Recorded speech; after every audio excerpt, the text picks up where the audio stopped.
Railway ನಿಲ್ದಾಣಕ್ಕೆ ಶಿಫಾರಸ್ ಮಾಡಿದ್ರು ಸರ್ಕಾರಕ್ಕೆ. ಅಂದ್ರೆ ಬರೀ ಶಿಫಾರಸ್ ಮಾಡುವಂತ ಹಂತಕ್ಕೆ ನಿಂತು ಬಿಡ್ತದ ಅಥವಾ ಮುಂದಿನ ನಮ್ಮ ಡ್ಯೂಟಿ ಅಲ್ಲ ಅದು. ನಮ್ದು ಶಿಫಾರಸ್ ಮಾಡೋದು ಅಷ್ಟೇ ಡ್ಯೂಟಿ. ಮಾಡಬೇಕಾದ ಸಂಬಂಧಪಟ್ಟ ಇಲಾಖೆಯವರು ಮಾಡಬೇಕು, ಅದು ಕೇಂದ್ರ ಸರ್ಕಾರ ವ್ಯಾಪ್ತಿಗೆ. ಸೊ ಇಂಥ ಭಾಳಷ್ಟು ಈಗಲೇ ರಿಕ್ವೆಸ್ಟ್ ಮಾಡಿದ್ರಿ, ಕೆಲವು ಮಾಡಿದ್ದಾರೆ, ಇನ್ನು ಕೆಲವು ಪೆಂಡಿಂಗ್ ಇದಾವೆ, ಮಾಡಿದ್ರೆ ಒಳ್ಳೇದು. ಅದು ಅಲ್ಲಿ ಲೆಕ್ಕಾಚಾರ ತಪ್ಪಿರ್ಬೋದು, ಅಸೆಸ್ಮೆಂಟ್ ಮಾಡ್ಲಿಕ್ಕೆ ಆಗಿಲ್ಲ ಬಹುಶಃ. ಯಾವುದು ಏನೋ ಅಂತ ಮಾಡಲಿಕ್ಕೆ ನಾವು ಫೇಲ್ ಆಗಿದ್ದೀವಿ, ಅದಕ್ಕೆ ಈ ರಿಸಲ್ಟ್ ಬಂದಿದೆ. ಗೊತ್ತಿಲ್ಲ, ಅಲ್ಲಿ ಸ್ಟಡಿ ಮಾಡ್ಬೇಕು, ಯಾಕಂದ್ರೆ ನಾವು ಅಲ್ಲಿ ಅದರಿಂದ ಭಾಳ ದೂರ ಇದೀವಿ. ಇತ್ತ ಆಶೆ ಭಾಳಷ್ಟು ಆಸೆ ಇಟ್ಕೊಂಡಿದ್ರಿ ಎಲ್ಲರೂ. ಹರಿಯಾಣದಲ್ಲಿ ಕೂಡ ನಾವು ಭಾಳ ಹತ್ತಿರದಿಂದ ಸೋತೀವಿ. ಸೊ ಕೆಲವು ರಾಜ್ಯದಲ್ಲಿ ಭಾಳ ಹತ್ತಿರದಿಂದ ಸೋತೀವಿ, ಕೆಲವನ್ನ ಭಾಳ ಇದೆಲ್ಲ ಆಗೋದು ಚುನಾವಣೆಯಲ್ಲಿ ಎಲ್ಲ ನಡೆಯುವಂಥ ವ್ಯವಸ್ಥೆ ಅಷ್ಟೇ. ಅದು ಇದೆ, ಮೊದಲಿದ್ದೇ ಇದೆ, ಕೊನೆವರೆಗೆ ಇದ್ದೇ ಇರೋದು. EVM ಬಗ್ಗೆ ಯಾವಾಗಲೂ ಡೌಟ್ಫುಲ್ ಇದ್ದೇ ಇದೆ. ಅದನ್ನು ಕೇಂದ್ರ ಸರ್ಕಾರ ಅದ್ರ ಬಗ್ಗೆ ಸ್ಪಷ್ಟನೆ ಪಡಿಸುವವರೆಗೆ ಇದು ಡೌಟ್ಫುಲ್ ಇರೋದು. ನೋಡಿ, ಸ್ಟಾರ್ಟಿಂಗಿಂದ ಅದ್ರ ಬಗ್ಗೆ ಎಲ್ಲರೂ ಡೌಟ್ ಮಾಡ್ತಿದ್ದಾನೆ. ಅದನ್ನು ಸ್ಪಷ್ಟೀಕರಣ ಕೊಡೋದು ಅದು ಆಗೋದಿಲ್ಲ ಅನ್ನೋದನ್ನ ಕೇಂದ್ರ ಸರ್ಕಾರ ಚುನಾವಣಾ ಆಯೋಗದ ಸ್ಪಷ್ಟಪಡಿಸಿದಾಗ ಅದಕ್ಕೊಂದು ಕ್ಲಾರಿಟಿ ಇಲ್ಲ. ಅಂದ್ರೆ ನನಗೆ ಈ ರೋಗ ಇದೆ, ಇದು ರೋಗ ಇದೆ, ಅದು ವಾಸಿ ಆಗೋಲ್ಲ ಅಂತ ಹಂಗೆ ಇದು ಅದನ್ನು ಸಹ ಸ್ಪಷ್ಟೀಕರಣ ನೀಡೋರು ಯಾರೇ ಚುನಾವಣಾ ಆಯೋಗ, ಅವ್ರ ಮೇಲೆ ಸರ್ಕಾರ ಇದೆ, ಅವರೇ ಅದಕ್ಕೆ ಒಂದು ಇತಿಶ್ರೀ ಹಾಡ್ಬೇಕಂತ. ರಾಜ್ಯ ಬಿಜೆಪಿ ನಾಯಕರು ಇದೇ ಒಂದು ಫಲಿತಾಂಶ ಕರ್ನಾಟಕದಲ್ಲಿ 28 ಮರುಕಳಿಸ್ತಿರ್ತಾರೆ. ಅದು ನೋಡೋಣ, ಇನ್ನೂ ದೂರ ಇದೆ, 30 ತಿಂಗಳಿದೆ ಇನ್ನು. ಆವಾಗ ಅದ್ರ ಬಗ್ಗೆ ಚರ್ಚೆ ಮಾಡೋಣ. ಈಗ ಅಷ್ಟು ದೂರಿಂದ ಈಗ ಚರ್ಚೆ ಮಾಡೋಣ ಅವಶ್ಯಕತೆ ಇದೆ. ರೋಗದಿಂದ ಅಂತ ಪ್ರಾಥಮಿಕ ವರದಿಯಿಂದ ಬಂದಿದೆ, ಆದ್ರೂ ಎನ್ಕ್ವೈರಿ ಮಾಡ್ತಿದ್ದಾರೆ, ನೋಡೋಣ. ಅದು ಯಾವುದೋ ಒಂದು ರೋಗ ಇದೆ ಅಂತ, ಅದು ಆ ಕಾಯಿಲೆಯಿಂದ ಮೃತಪಟ್ಟು ಅಂತ ಹೇಳಿದ್ದಾರೆ. ಆದ್ರೂ ಇನ್ನು ಅವ್ರಿಗೆ ಸಂಬಂಧಪಟ್ಟವ್ರು ಅದಕ್ಕೆ ಎಕ್ಸ್ಪರ್ಟ್ ಬಂದು ಹಂಗೆ ಸಾವಾಗಿದೆ ಅಂತ ಅವ್ರು ವರದಿ ಕೊಟ್ಟಂಗೆ ಮುಂದೆ 13 ತಾರೀಕಿಗೆ 14 ತಾರೀಕಿಗೆ ಎಂಡ್ ಸಾಯ್ತು. ಅವಾಗ ಇವರು ಮುನ್ನೆಚ್ಚರಿಕೆ ತಗೊಂಡಿಲ್ಲ ಅನ್ನುವಂಥದ್ದು ಗಂಭೀರವಾದಂತ ಆರೋಪ. ಅದೇ ಈಗ ಅದು ಎನ್ಕ್ವೈರಿ ಒಳಗೆ ಬರ್ಬೇಕಲ್ಲ. ಅದು ಈಗ ಎನ್ಕ್ವೈರಿ ಮಾಡಿದ್ರೆ ನಾವು ಹೇಳಲಿಕ್ಕೆ ಆಗೋಲ್ಲ. ಎನ್ಕ್ವೈರಿ ಒಂದಲ್ಲ ಎರಡಲ್ಲ ಸರ್, ಸುಮಾರು 28 ಕೃಷ್ಣ ಮೃಗಗಳು ಅಳಿವಿನಂಚಿನಲ್ಲಿ ಇರುವಂತವು. ಅದೇ ಈಗ ಅವರ ಫಾರೆಸ್ಟ್ ಸಚಿವರು ಈಗಾಗಲೇ ಅದಕ್ಕೆ ಆದೇಶ ಮಾಡಿದಾರೆ.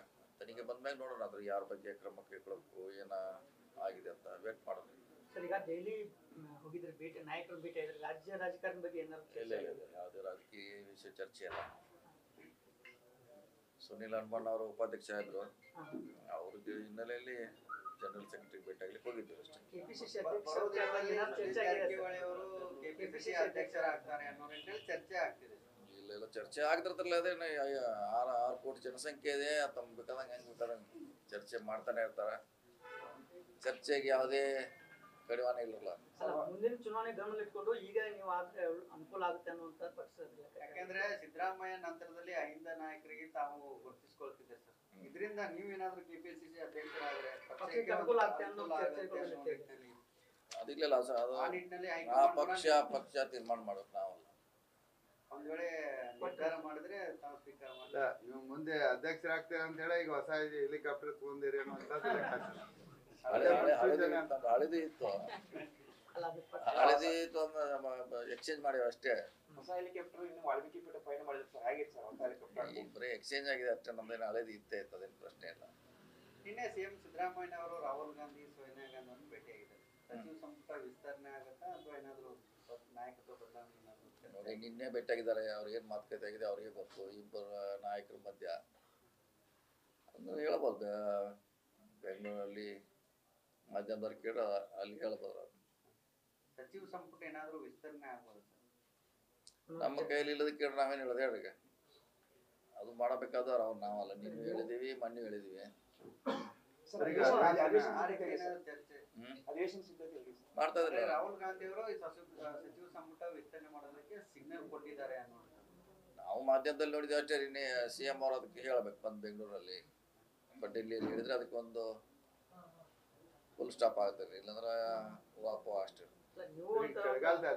ನಾವು ಪದೇ ಪದೇ ಆಗಿ ಹೇಳ್ತಾ ಇದ್ರಿ ಸರ್, ನಾಯಕತ್ವದ ಏನ್ ಗೊಂದಲ ಇದೆ, ಅದ್ರ ಬಗ್ಗೆ ಹೈಕಮಾಂಡ್ ಸ್ಪಷ್ಟನೆ ಕೊಡಬೇಕಂತ ಈ ವಿಚಾರವಾಗಿ ಅಂದ್ರೆ ಪದೇ ಆಗಿ ಸಿಎಂ ಬದಲಾವಣೆ ಆಗುತ್ತೆ, ನಾಯಕತ್ವ ಬದಲಾವಣೆ ಆಗುತ್ತೆ ಅನ್ನೋ ಚರ್ಚೆಗಳು ಪದೇ ಆಗ್ತಾ ಇದೆ. ತಾವೇನ್ ಹೇಳ್ತೀರಿ ಸರ್? ಅದನ್ನೆಲ್ಲ ಅವರೇ ವರಿಷ್ಠರು ಗಮನಿಸ್ತಾರೆ, ವರಿಷ್ಠರು ಅದನ್ನ ಗಮನಿಸ್ತಿದ್ದಾರೆ. ಸೊ ಅದಕ್ಕೆ ಯಾವಾಗ ಹೇಳಬೇಕು ಅನ್ನೋದು ಅವ್ರು ತೀರ್ಮಾನ ಮಾಡಬೇಕು. ವೇಟ್ ಮಾಡೋಣ. ಅಧಿವೇಶನ ಅಂತ ಈಗ ಪ್ರತಿ ವರ್ಷದಂತೆ ಪೂರ್ಣ ತಯಾರಿ ಮಾಡ್ತಾ ಇದ್ದೀವಿ. ಸೊ ಅದರಲ್ಲಿ ಏನಂತದ್ದು ಏನು ಭಾಳ ವಿಶೇಷ ಇಲ್ಲ, ಯಾಕಂದ್ರೆ ಮಾಡ್ತಾನೆ ಇರ್ತಾರೆ, ಅದನ್ನೇ ರಿಪೀಟ್ ಮಾಡೋದಿರ್ತದೆ ಅಷ್ಟೇ. ಕಾನೂನು ಸುವ್ಯವಸ್ಥೆ, ಬಂದವರಿಗೆ ವಸತಿ ಇವೆಲ್ಲ ಮಾಡಲಿಕ್ಕೆ ಜಿಲ್ಲಾಡಳಿತ ಪ್ರತಿ ವರ್ಷ ಮಾಡ್ತಾರೆ. ಈ ಸಲ ಕೂಡ ಮಾಡ್ತೀವಿ.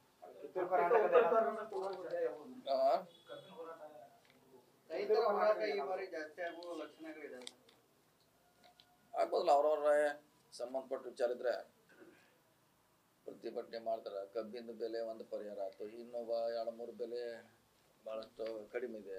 ಗೋವಿನ ಜೋಳ, ಸೋಯಾಬೀನು. ಸರ್, ಏಕೀಕರಣ ಆದಾಗಿಂದ ಕೂಡ ಕರ್ನಾಟಕಕ್ಕೆ ಅನ್ಯಾಯ ಆಗ್ತಾ ಇದೆ. ಹಾಗಾಗಿ ಉತ್ತರ ಕರ್ನಾಟಕವನ್ನ ಪ್ರತ್ಯೇಕ ರಾಜ್ಯವನ್ನಾಗಿ ಮಾಡೋದಕ್ಕೂ ಅದಕ್ಕೆ ಸಹಮತ ಇದೆ ಅನ್ನೋ ನಿಟ್ಟಿನಲ್ಲಿ ಹಾಗೆ ಅವರು ಪತ್ರ ಬರೆದಿದ್ದಾರೆ ಸರ್. ಆಯ್ತು, ಅದು ಅವ್ರ ವೈಯಕ್ತಿಕ ವಿಚಾರ. ಈಗಲೇ ಎಲ್ಲರೂ ಹೇಳ್ಯಾರ, ಅವ್ರ ವೈಯಕ್ತಿಕ ವಿಚಾರ ಅಷ್ಟೇ, ಪಕ್ಷದಲ್ಲ ಅಥವಾ ಓವರಾಲ್ ಅಲ್ಲ, ಅವ್ರ ವೈಯಕ್ತಿಕ ವಿಚಾರ. ಸರ್, ಈಗ ಬೆಳಗಾವಿ ಜಿಲ್ಲಾ ಹೊಡಿಬೇಕಂತ ಹೇಳಿ ಬಹಳ ವರ್ಷದಿಂದ ಹೋರಾಟ ಇದೆ. ಬೆಳಗಾವಿ ಜಿಲ್ಲಾಕ್ಕೆ ಹೊಡ್ಯಾಕ ಆಗ್ತಾ ಇಲ್ಲ, ರಾಜ್ಯ ಹೊಡ್ಯಾಕ ಹೊರಟಿದ್ದಾರೆ ಅಂತ ಶಾಸಕರು ಮಾತಾಡ್ತಾ ಇದ್ದಾರೆ. ಅದೇನ ಅವ್ರ ವೈಯಕ್ತಿಕವಾದ ವಿಚಾರ ಅಷ್ಟೇ. Okay, thank you. News First ನಿರ್ಭೀತಿಯಿಂದ ನಿಮ್ಮ ಪರವಾಗಿ.